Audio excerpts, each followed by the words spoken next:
Therefore, as part of the exercise, they would have recruited 4 young Muslim men to carry 4 backpacks that were to contain mock explosive devices. Who were their Muslim recruits? These Muslim men would naturally buy return train tickets and not one-way tickets, because they would be going home after playing their parts in the training exercise. One of them, the oldest, who would be considered the ringleader of the group because of his age, would have been asked to make a suicide video prior to 7/7/2005, being told it would form part of the training mock terrorist exercise, in order to make the exercise, and possibly a film to be made of it, look as realistic as possible. He would obviously not have been told the details of the whole plan until later, probably when he and the others arrived at Luton on the 7th of July 2005, to make absolutely certain that the scenario of the drill which would take place that day could not be talked about by or to anyone.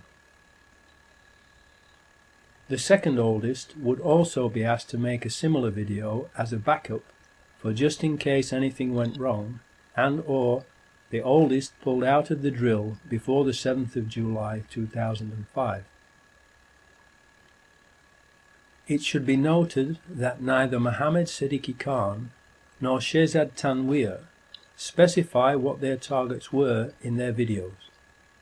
It is also interesting to note that no one has ever claimed responsibility for the 7/7/2005 bombings, except for a message on a fake Al-Qaeda website on the same day that was traced to Texas in the USA.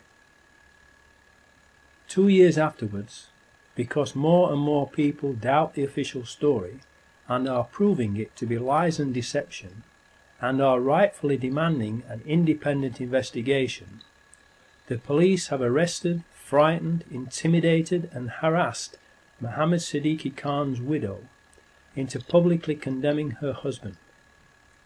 She has a young daughter to protect and has stated that she is now afraid of the police.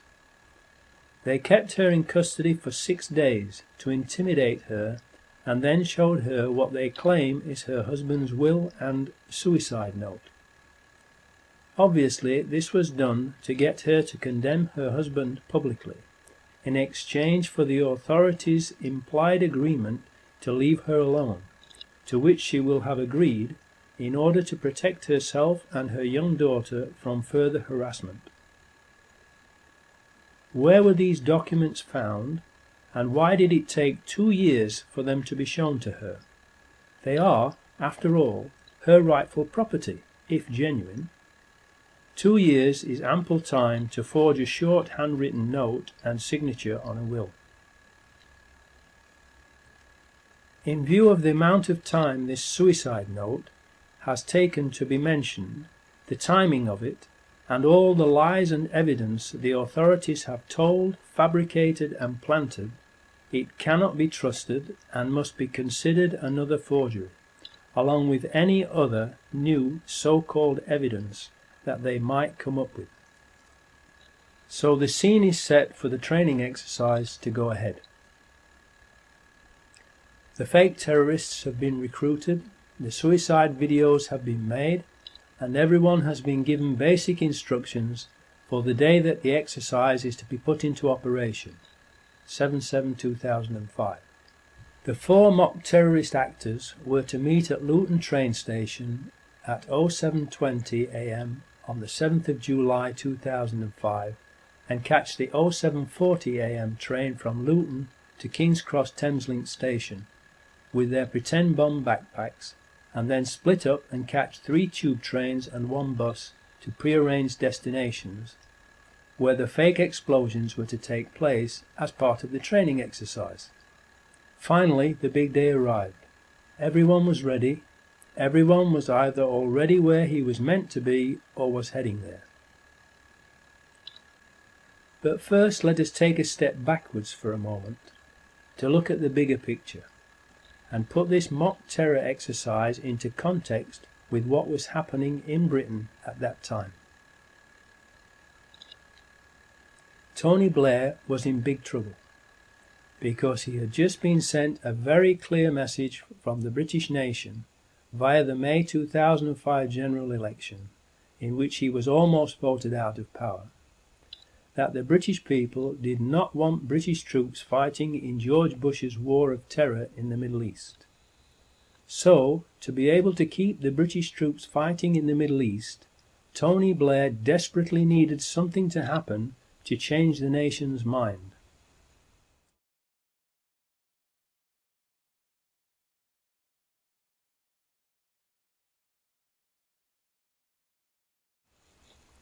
Gleneagles. Tony Blair, George Bush, G8 meeting. Agenda of addressing world poverty, forced on them by Live 8 concerts around the world, but not for long. Their lucrative, evil, phony and very unpopular war on terror, which is really a war of terror, will promptly return to the top of the agenda with 4 big bangs. No time for the poor. The rich have lots more money to make and people to murder.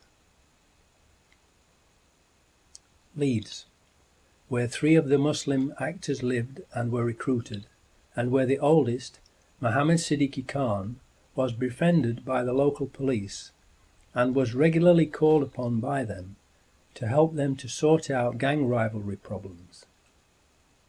Mohammed was also taken on a tour of the House of Commons by a Leeds MP who befriended him. The perfect patsy, someone who was made to believe he could trust the authorities and that they would therefore not deceive or harm him. Someone who could in turn recruit 2 other Muslims for the drill so they could all become famous and make a nice bit of clean and easy extra money and show their patriotism by helping the authorities to protect Britain from terrorism. Aylesbury, a 4th Muslim actor who has been recruited, Jermaine Lindsay from Aylesbury, will also meet them in Luton. Luton.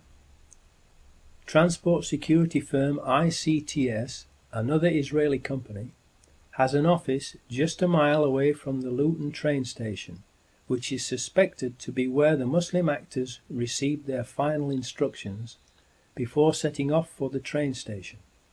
The details of which trains to board, which carriages to get into, where to sit, and which bus to catch, where to sit on it, and at what time. London.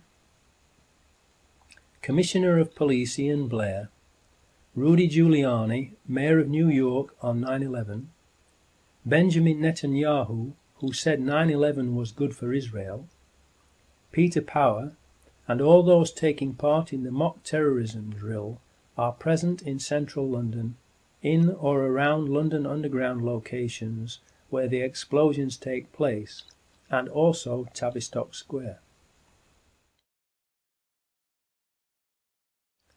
The 4 men were supposed to arrive together on time at Luton Station and be caught on CCTV at 07:21:54 AM, entering the station, but 3 of them are not on the same video frames as Hasib Hussein, so have to be inserted later using computer software, hence the obviously and very badly doctored official single frame time-stamped photo that we have been shown from the CCTV outside Luton Station.